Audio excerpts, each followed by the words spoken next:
Hi all, welcome to Anil Nair Classes. Today in this session, we are going to discuss reminders based on factorials. Those who are regularly watching my classes, we discussed factorials session 1. Where the definition of a factorial, I defined what are the possible unit digits for a factorial. We discussed how to check whether the factorial sum is divided by a particular number. We checked and we did some very good problems based on factorial. That is summation n into n factorial is nothing but n plus 1 factorial minus 1. All basic problems we did it in Factorials session 1. Now, today's session is a Factorials session 2.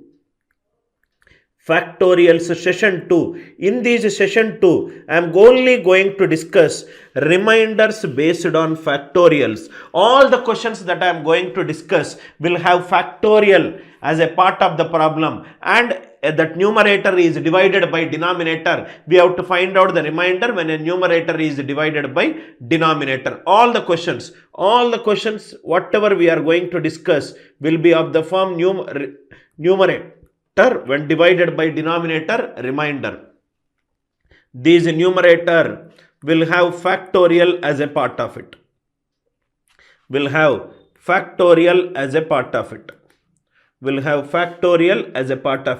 Very interesting class. We will discuss one by one the traditional method as well as the optimal method. Numerator by denominator. First we will discuss what will happen if the denominator is a prime number today.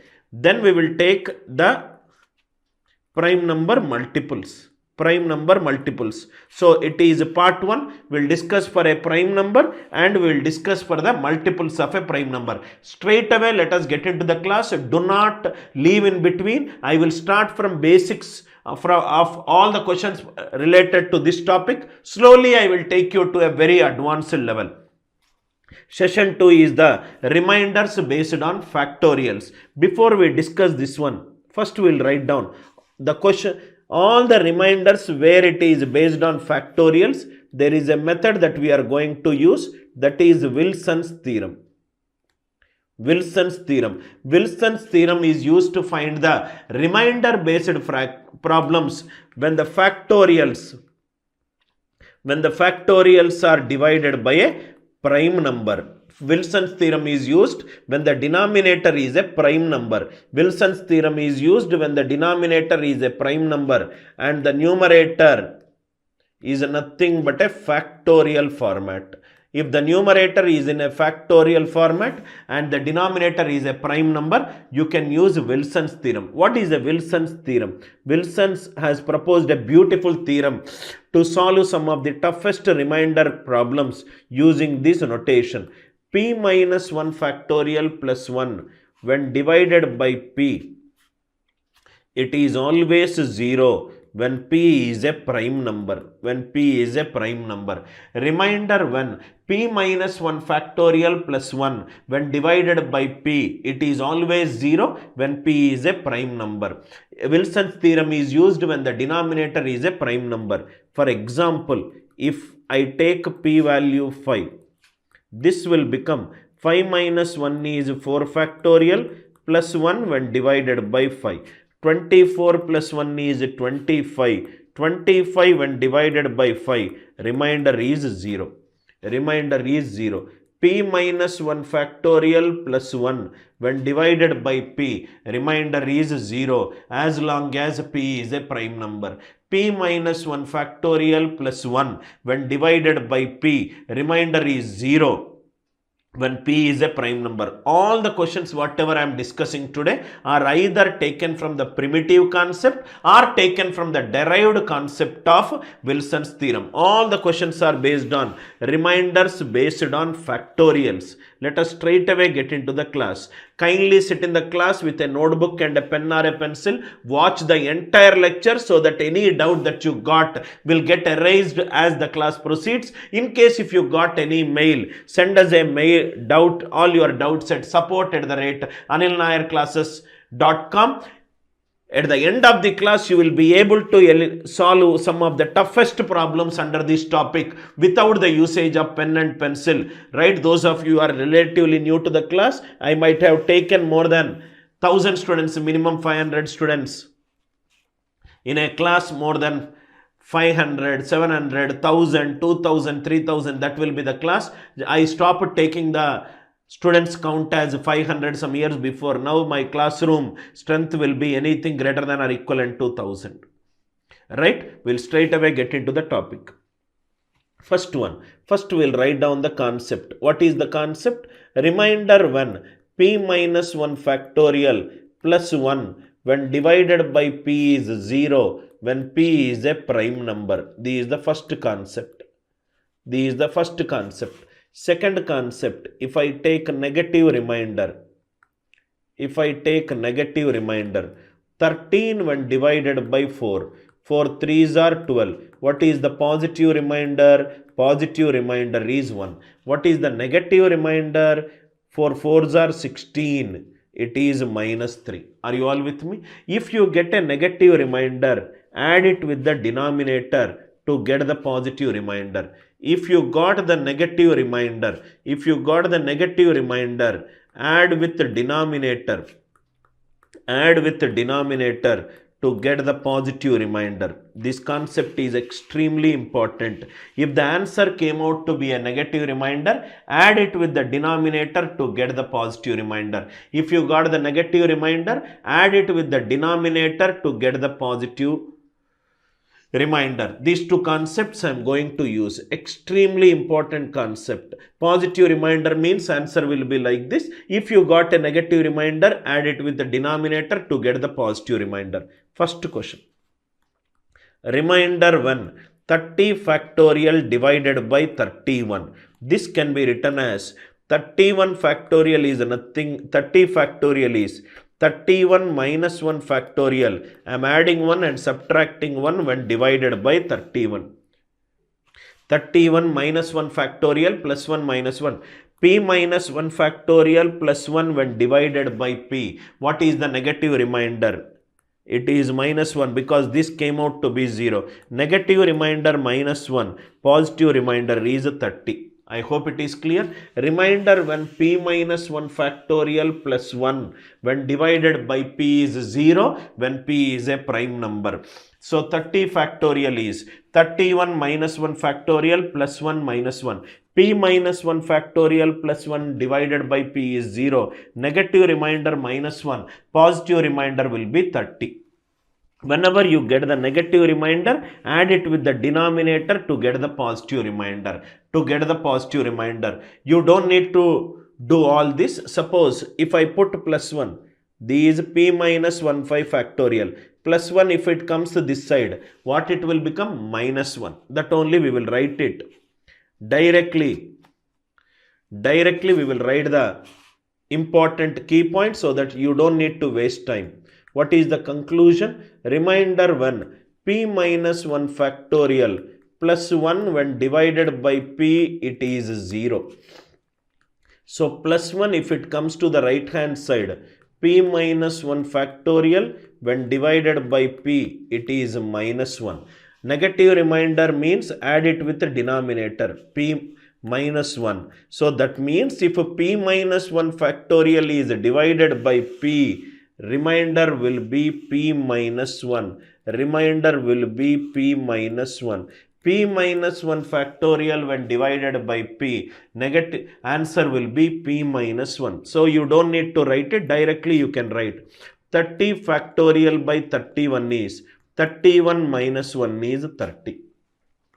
Similarly, remainder 1. 72 factorial divided by 73 is 73 minus 1 72. P minus 1 factorial when divided by p is p minus 1. P minus 1 factorial when divided by p is p minus 1. Very important conclusion derived from the Wilson's theorem. Now you might ask a doubt, Anil sir, what will happen if it is p minus 2, p minus 3? Slowly we will discuss the derivative of all these problems. I hope the concept is clear. Now, directly you can say remainder when p minus 1 factorial divided by p, which is nothing but p minus 1. These when the p is a prime number. These when the p is a prime number. So, if I start using this concept, 16 factorial by 17 is 17 minus 1, 16. I hope the idea is clear. Idea is clear. Numerator it is p minus 1 factorial, denominator it is p. This is the concept. P minus 1 factorial when divided by p. Now, another beautiful question. Find the remainder when 15 factorial divided by 17. 15 factorial divided by 17. Now, first important observation. 15 factorial is 15 into 14 into 13 and so on up to 2 into 1. 17. There is no factor common that is present in 15 factorial and 17. 15 factorial and 17 are co-prime numbers. Are you all with me? Are co-prime numbers. Are co-prime numbers. Co-prime numbers. Now if you see remainder 9 divided by 2. 2 4s are 8, remainder 1. Remainder 18 is divided by 4. 4 4s are 16. What is the remainder? 2.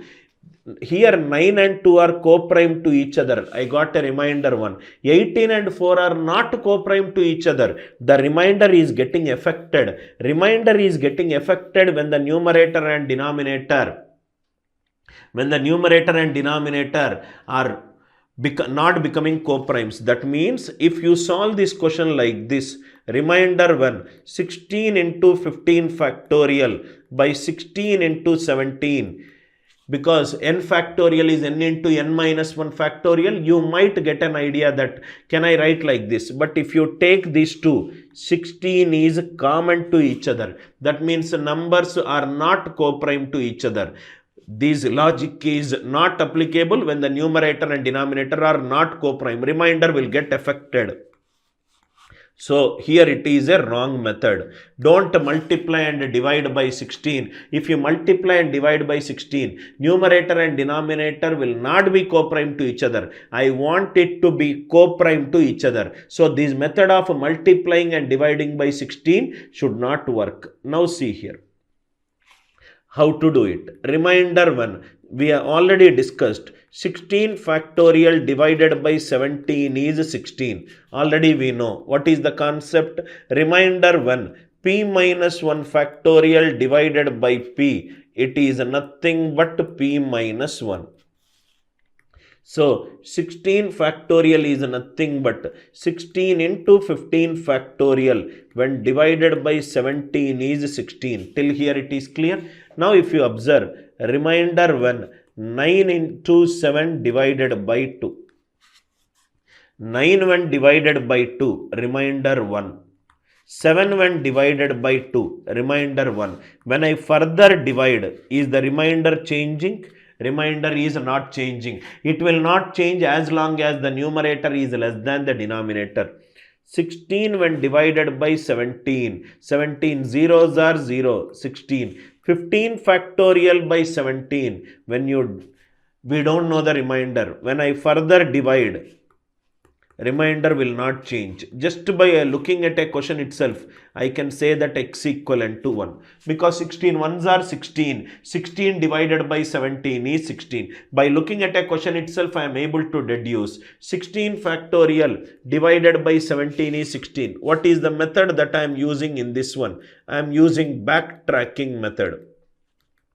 I am using backtracking method. From the known, I am determining the unknown. 16 factorial by 17 is 16. 16 factorial is 16 into 15 factorial. 16 by 17 is 16. 15 factorial by 17, I don't know. So I call it as x. When I further divide, remainder will not change. It is explained in this example. 9 when divided by 2, 1. 7 when divided by 2, 1. When I further divide, remainder will not change. Idea clear? Idea, I hope it is clear. Right? You don't need to do all this. There is a beautiful shortcut which I'll explain after I solve the next problem. Right? Now find the remainder one. 27 factorial divided by 29. 27 factorial divided by 29. We know that remainder 1, 28 factorial divided by 29 is 28, because remainder 1, p minus 1 factorial when divided by p, it is nothing but p minus 1 when p is a prime number.